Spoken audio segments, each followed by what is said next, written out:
Hello everyone, कैसे हैं आप सभी। लास्ट वीडियो में हम स्ट्रक्चर ऑफ एटम में डिस्कशन कर रहे थे अपने डिफरेंट मॉडल्स ऑफ एटम का, और वहां पे हम स्टडी कर चुके थे about Thomson's model of atom और रदरफोर्ड्स मॉडल ऑफ एटम को भी हमने डिस्कस किया था। और हमने रदरफोर्ड्स मॉडल ऑफ एटम के ऑब्जर्वेशंस और कंक्लूजन्स को देखा था कि इस मॉडल के क्या ऑब्जर्वेशंस है और क्या इसकी कंक्लूजन निकली, क्या रदरफोर्ड ने कंक्लूड किया था अपने ऑब्जर्वेशंस के बेसिस पे। तो देखिए, रदरफोर्ड मॉडल की 3 ऑब्जर्वेशंस आई थी। फर्स्ट उन्होंने क्या ऑब्जर्व किया था, फर्स्ट ऑब्जर्वेशन क्या थी कि most of the particles pass straight. क्या था, हमारे पास में एक लेड ब्लॉक हमने लगा रखा था, ठीक है, और उस लेड ब्लॉक में हमने एक रेडियोएक्टिव सब्सटेंस को प्लेस किया था और रेडियोएक्टिव सब्सटेंस से रेडिएशंस की फॉर्मेशन हो रही थी। स्लिट्स हमने लगा रखी थी, ठीक है, स्लिट्स से वो जो रेडिएशंस है वो स्ट्रेट वहां पे पास हो रही थी और उसके आगे हमने एक थिन गोल्ड फॉइल यहाँ पे लगा रखी थी। देखिए, मैं आपको एग्जाम्पल डायग्राम एक बार दिखाती हूँ दोबारा से। तो देखिए, हमने क्या किया था, बेसिकली ये लेड ब्लॉक था जिसमें रेडियोएक्टिव सब्सटेंस को प्लेस किया था और यहाँ से अल्फा रेज की फॉर्मेशन हुई थी। ये हमने स्लिट लगा रखी है, यहाँ से जो रेज है वो स्ट्रेट पास हो जाती है स्लिट की हेल्प से। और ये जो लगा रखा है ये क्या है, it is a thin gold foil, एक पतली सी गोल्ड की फॉइल है, ठीक है। अल्फा रेज में कौन है, अल्फा पार्टिकल्स प्रेजेंट होते हैं। अल्फा पार्टिकल्स यहाँ पे टकराएंगे आकर के और उसको टकराने के बाद 3 ऑब्जर्वेशंस मिली थी यहाँ पे। फर्स्ट ऑब्जर्वेशन थी कि मोस्ट ऑफ द पार्टिकल्स यहाँ से इस गोल्ड फॉइल से स्ट्राइक करने के बाद, टकराने के बाद सीधे चले गए थे। मैक्सिमम पार्टिकल्स कैसे चले गए, सीधा सीधा चले गए।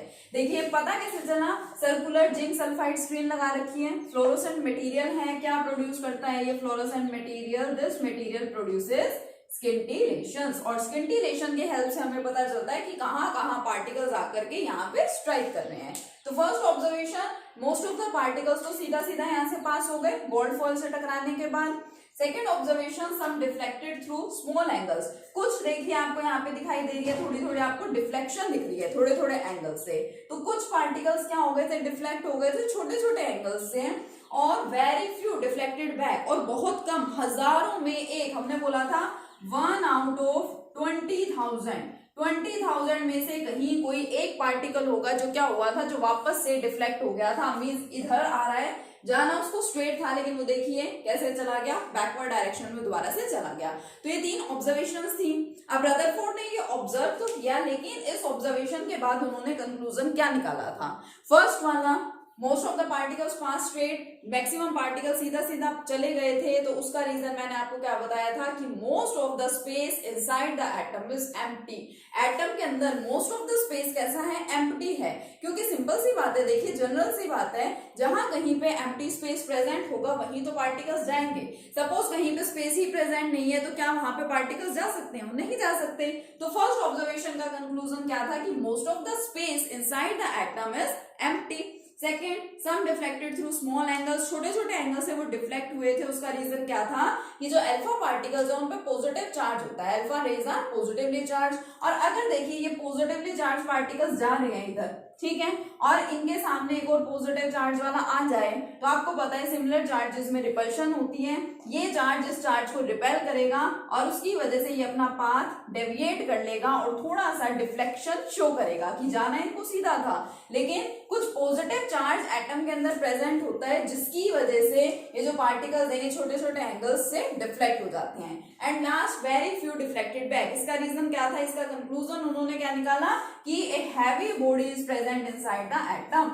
एटम के बीच में कौन प्रेजेंट है, एक हैवी बॉडी है। अब हैवी बॉडी से तो कोई टकराएगा तो हैवी बॉडी का तो कुछ होना नहीं है ना। और वो जो पार्टिकल्स थे वो पार्टिकल्स इस बॉडी से टकरा करके फिर वापस चले गए, लेकिन ऐसा बहुत कम देखा गया, ठीक है, बहुत कम पार्टिकल्स थे जो इस तरह से वापस से डिफ्लेक्ट बैक हो गए थे, ठीक है। तो ये ऑब्जर्वेशंस थी और ये क्या थी, कंक्लूजन थी। अब डिफरेंट इन्हीं ऑब्जर्वेशंस और कंक्लूजन्स के बेसिस पे रदरफोर्ड ने क्या किया, रदरफोर्ड मॉडल में क्या बताया गया, रदरफोर्ड ने एटम को 2 पार्ट्स में डिवाइड किया। उन्होंने क्या कहा कि जो एटम है उसके बेसिकली देखा जाए तो 2 पार्ट्स होते हैं।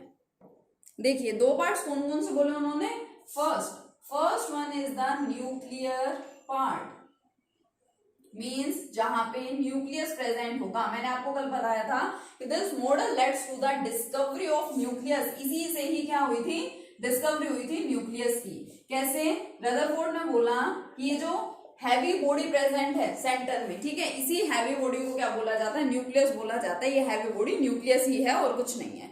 तो रदरफोर्ड ने बोला कि जो एटम है उसको 2 पार्ट्स में डिवाइड किया जाता है। मींस एटम के 2 पार्ट्स होते हैं। First one is the nuclear part, means the part which contains nucleus, या part containing nucleus is called the nuclear part, ठीक है। और जो न्यूक्लियस है वो एटम के सेंटर में लोकेटेड होता है and the whole of the जो एटम का मास है, whole of the mass of the atom is concentrated on the nucleus. जो एटम का ओवरऑल मास है वो कहाँ होता है, वो न्यूक्लियस पे ही कंसंट्रेटेड होता है। सेकेंड वन पार्ट जो था that was the extra nuclear part. अब एक पार्ट तो क्या है कि न्यूक्लियर पार्ट है, मींस जहां जिस पार्ट में न्यूक्लियस प्रेजेंट है, central part of the atom, और न्यूक्लियस के अंदर ही कौन प्रेजेंट होते हैं, प्रोटॉन्स प्रेजेंट होते हैं। अभी आपको तीनों फंडामेंटल पार्टिकल्स के बारे में पता है आज की डेट में, और आप इस चीज को अच्छे से जानते हैं कि जो हमारा न्यूक्लियस है, न्यूक्लियस के अंदर दोनों चीजें प्रेजेंट होती हैं, प्रोटॉन्स एंड न्यूट्रॉन्स, ठीक है। और जो एटम का मास है वो प्रोटॉन्स और न्यूट्रॉन्स की वजह से ही, दैट इज न्यूक्लियस की वजह से ही होता है। लेकिन जब तक न्यूट्रॉन्स की डिस्कवरी नहीं हुई थी तब तक क्या लेट किया गया, क्या एज्यूम किया गया, क्या साइंटिस्ट को पता चला था कि जो एटम का मास है वो किसकी वजह से होता है, वो प्रोटॉन की वजह से होता है। न्यूक्लियस के अंदर प्रोटॉन्स प्रेजेंट होते हैं क्योंकि उस टाइम पे न्यूट्रॉन्स की डिस्कवरी नहीं हुई थी। सेकंड एक्स्ट्रा न्यूक्लियर पार्ट, मतलब न्यूक्लियस के अलावा जो पार्ट बच गया उसको बोला गया एक्स्ट्रा न्यूक्लियर पार्ट। मींस और इस पार्ट में प्रेजेंट कौन है, means part containing electrons. Extra nuclear part में कौन आ जाते हैं, आपके इलेक्ट्रॉन्स हैं। ये भी तो आपके फंडामेंटल पार्टिकल्स है ना, इनको कैसे भूल सकते हैं। देखिए ये हो गया atom, according to Rutherford it is an atom. Centre में कौन है इसके सेंटर में है न्यूक्लियस, हैवी बॉडी है, ठीक है। उसके एक्सपेरिमेंट से पता चला कि एक हैवी बॉडी प्रेजेंट है और पॉजिटिव चार्ज उसमें प्रेजेंट है, क्योंकि उसी की वजह से क्या हुआ था, डिफ्लेक्शन और positive charge. Fundamental particles electrons और प्रोटॉन्स की डिस्कवरी हो चुकी थी और पता चल चुका था कि प्रोटॉन्स के ऊपर पॉजिटिव चार्ज है। इट मींस न्यूक्लियस के अंदर कौन प्रेजेंट है, यहाँ पे प्रोटॉन्स प्रेजेंट है, ठीक है। और यहाँ पे इसके चारों तरफ ये जो एक्स्ट्रा न्यूक्लियर पार्ट जो बच गया है, यहाँ पे कौन होते हैं, यहाँ प्रेजेंट होते हैं इलेक्ट्रॉन्स, ठीक है। तो रदरफोर्ड ने ऑब्जर्वेशन और कंक्लूजन के बेसिस पे क्या बोला कि एटम जो है उसको 2 पार्ट्स के अंदर डिवाइड करने हैं। First part is the nuclear part, that is the part containing the nucleus, and second one is the extra nuclear part. Nucleus के अंदर क्या है, न्यूक्लियस में प्रोटॉन्स प्रेजेंट होते हैं और जो एटम का मास है वो बेसिकली प्रोटॉन्स की वजह से ही होता है, ठीक है। और इलेक्ट्रॉन्स जो कि नेगेटिवली चार्ज है वो यहाँ पे प्रेजेंट है एक्स्ट्रा न्यूक्लियर पार्ट में। और इलेक्ट्रॉन्स का जो मास है वो आपको पता है that is very less as compared to the mass of the protons, ठीक है। अब इसके बाद देखिए एक और पॉइंट यहाँ पे अराइज हुआ। मैंने यहाँ पे जो बनाया है स्ट्रक्चर उसको समझने की कोशिश कीजिए अच्छे से कि ये आपका पॉजिटिव चार्ज है, ठीक है। ये कौन है, इधर इलेक्ट्रॉन्स है। Negative and positive charges means opposite charges attracts each other, यानी इस पॉजिटिव चार्ज में और इस नेगेटिव चार्ज में, या फिर इस पॉजिटिव चार्ज और इस नेगेटिव चार्ज में क्या होगी, अट्रैक्शन भी होगी। तो क्या ऐसा नहीं हो सकता कि इनके अंदर अट्रैक्शन हो, ये इसको अपनी तरफ खींचे तो ये जो इलेक्ट्रॉन है वो न्यूक्लियस के अंदर ही गिर जाए? कैसा पॉसिबल नहीं है। समझिए मैं क्या बोलना चाह रही हूँ। ये पॉजिटिव चार्ज, ये नेगेटिव चार्ज, ये इसको अपनी तरफ खींच रहा है, तो क्या एक टाइम ऐसा नहीं आ जाएगा कि जो आपका इलेक्ट्रॉन है वो क्या है, वो न्यूक्लियस के अंदर ही चला जाए? बताइए। क्योंकि अगर अट्रैक्शन हो रहा है तो अट्रैक्शन की वजह से पॉजिटिव चार्ज नेगेटिव को अपनी तरफ खींच रहा है। इसका मतलब 101% पॉसिबिलिटी है कि आपका जो इलेक्ट्रॉन है वो न्यूक्लियस के अंदर जाकर के गिर जाए। अब इसी चीज को एक्सप्लेन करने के लिए या इसी डाउट को एक्सप्लेन करने के लिए रदरफोर्ड ने क्या कहा कि these electrons are not stationary. ये जो इलेक्ट्रॉन्स है वो स्टेशनरी नहीं है। अगर वो इसी जगह पे प्रेजेंट रहेगा, यहाँ की यहीं रहेगा, तब तो ऐसा केस हो सकता है। लेकिन ये जो इलेक्ट्रॉन्स है these are not stationary, these are the moving electrons. ये इलेक्ट्रॉन क्या कर रहे हैं, ये कंटिन्यूअसली यहाँ पे मूव कर रहे हैं या फिर रोटेट कर रहे हैं। तो वो रोटेट करते जा रहे हैं, तो ऐसा तो नहीं हो सकता ना कि इनके बीच में अट्रैक्शन इतना ज्यादा हो गया कि इसके अंदर ही आकर के गिर जाएगा कि the electron falls into the nucleus. ये पॉसिबल नहीं है। रदरफोर्ड ने बता दिया कि जो इलेक्ट्रॉन्स है these are not stationary, these are the moving electrons, और वो कंटिन्यूअसली यहाँ पे मूव करते रहते हैं या फिर रोटेट करते रहते हैं। और इसीलिए इन्होंने अपने मॉडल को, जो रदरफोर्ड है, इन्होंने अपने मॉडल को कंपेयर किया किससे, सोलर सिस्टम से। सोलर सिस्टम से इन्होंने किस तरह से कंपेयर किया अपने मॉडल को, इन्होंने बोला कि जिस तरह सन प्रेजेंट है और सन के चारों तरफ क्या है, प्लैनेट्स रिवॉल्व करते रहते हैं। प्लैनेट्स जो हैं जिस तरह से वो सन के चारों तरफ रिवॉल्व करते रहते हैं, इसी तरह से ये जो आपका न्यूक्लियस है इसको कंपेयर कर दिया गया सन के साथ, कि सन के जैसा ये न्यूक्लियस है और न्यूक्लियस के चारों तरफ प्लैनेट्स की तरह से ये जो इलेक्ट्रॉन्स हैं क्या कर रहे हैं, मूव कर रहे हैं या फिर रोटेट कर रहे हैं। और इसी वजह से इन इलेक्ट्रॉन्स का एक और नाम भी आया, क्या बोला गया इन इलेक्ट्रॉन्स को, these electrons are known as the planetary electrons. तो बहुत इंपॉर्टेंट बात है यहाँ पे। एक और फर्स्ट पॉइंट हमारा थॉमसन्स मॉडल ऑफ एटम में आया था कि जो थॉमसन्स मॉडल है उसको कंपेयर किया गया था एक वाटरमेलन के साथ। Thomson's model was compared with watermelon और इसलिए उसको वाटरमेलन मॉडल भी बोला गया था। अब ये जो हमारा रदरफोर्ड मॉडल है, this model was compared with the solar system, ठीक है, इसको सोलर सिस्टम से कंपेयर किया गया और उसी वजह से ये जो मूविंग इलेक्ट्रॉन्स हैं, इन मूविंग इलेक्ट्रॉन्स को नाम किसका दे दिया गया, प्लैनेटरी इलेक्ट्रॉन्स का। देखिए फिर रदरफोर्ड का मॉडल भी डिस्कवर हो गया, उसमें उन्होंने अरेंजमेंट बता दी, जो फंडामेंटल पार्टिकल्स थे इलेक्ट्रॉन्स और प्रोटॉन उनके अरेंजमेंट बता दी और न्यूक्लियस की डिस्कवरी भी हो गई। उसके बाद क्या हुआ, उसके बाद 1913 में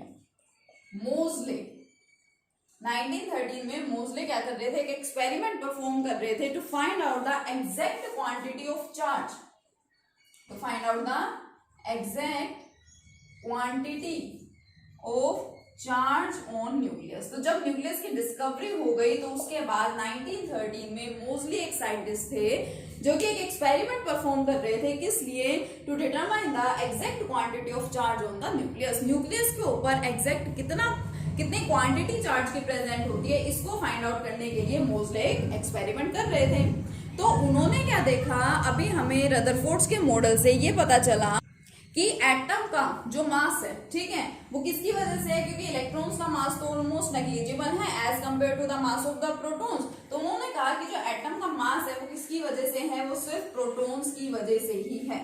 यानी कि जो जितने भी आपके पास डिफरेंट एटम्स प्रेजेंट है उन सभी के जो मासेस हैं वो सिर्फ प्रोटॉन्स की वजह से हैं। जितने प्रोटॉन्स प्रेजेंट होंगे उतना ही उसके अंदर क्या होगा, मास होगा। लेकिन जब उन्होंने इस थ्योरी को अप्लाई किया डिफरेंट एटम्स के ऊपर, तो हाइड्रोजन को छोड़ करके बाकी सारे एटम्स के लिए ये थ्योरी क्या होगी, थोड़ी रॉन्ग प्रूव होती गई, ठीक है। और उनके लिए जितना मास प्रोटॉन्स के हिसाब से होना चाहिए था एटम का, उससे थोड़ा सा ज्यादा मास मिलने लगा। तो मोज़ले ने सोचा कि जब इलेक्ट्रॉन का मास नेग्लिजिबल है as compare to the mass of proton और एक्चुअल में जो एटम का मास मिल रहा है वो प्रोटॉन्स जितने हैं उसके कंपैरिजन में ज्यादा मिल रहा है, तो इसका मतलब प्रोटॉन के साथ कोई अनदर क्वांटिटी का मतलब आप ये बोल सकते हैं अनदर सब्सटेंस या अनदर पार्टिकल, कोई दूसरा पार्टिकल या कोई दूसरा सब्सटेंस भी एटम के अंदर प्रेजेंट होता है जो कि उस एटम के मास के अंदर प्रॉपर कंट्रीब्यूट करता है। और एक बात और उन्होंने क्लियर की कि ये जो दूसरा सब्सटेंस प्रेजेंट होगा ये सब्सटेंस कैसा है, न्यूट्रल है, मींस इसके ऊपर कोई भी चार्ज प्रेजेंट नहीं है। क्यों, क्योंकि एटम इलेक्ट्रिकली न्यूट्रल है, atom is neutral as a whole. और ये चीज तो प्रूव हो चुकी है पहले के एक्सपेरिमेंट से, पहले के मॉडल्स ऑफ एटम से, क्योंकि जितने पॉजिटिव चार्जेस हैं उतने ही नेगेटिव चार्जेस हैं और इस वजह से एटम क्या हो गया, कंप्लीटली न्यूट्रल हो गया, ठीक है। और अगर आप ऊपर से आप बोल रहे हैं कि एक सब्सटेंस और एटम के अंदर आ रहा है, एक और प्रेजेंट है, अगर उसके ऊपर पॉजिटिव या नेगेटिव किसी टाइप का चार्ज प्रेजेंट हुआ तो एटम की न्यूट्रलिटी फिर से क्या हो जाएगी, डिस्टर्ब हो जाएगी। इसलिए मोज़ले ने बोला कि एक और सब्सटेंस, एक और पार्टिकल भी है इलेक्ट्रॉन्स और प्रोटॉन्स के अलावा जो कि एटम के अंदर प्रेजेंट होता है और ये सब्सटेंस क्या है, ये सब्सटेंस न्यूट्रल है। और ये जो न्यूट्रल सब्सटेंस है स्टूडेंट्स, यही न्यूट्रल सब्सटेंस क्या है, न्यूट्रॉन्स है। पता है आपको ये बात आज अच्छे से कि जो न्यूट्रॉन है उसके ऊपर कोई चार्ज प्रेजेंट नहीं होता है और एटम के अंदर न्यूट्रॉन भी एक एज फंडामेंटल पार्टिकल प्रेजेंट है, ठीक है। तो भी आप इन एक्सपेरिमेंट्स को अच्छे से स्टडी कीजिए। नेक्स्ट वीडियो में हम कंटिन्यू करेंगे डिस्कवरी ऑफ न्यूट्रॉन्स के साथ। तब तक के लिए कीप लर्निंग, थैंक यू।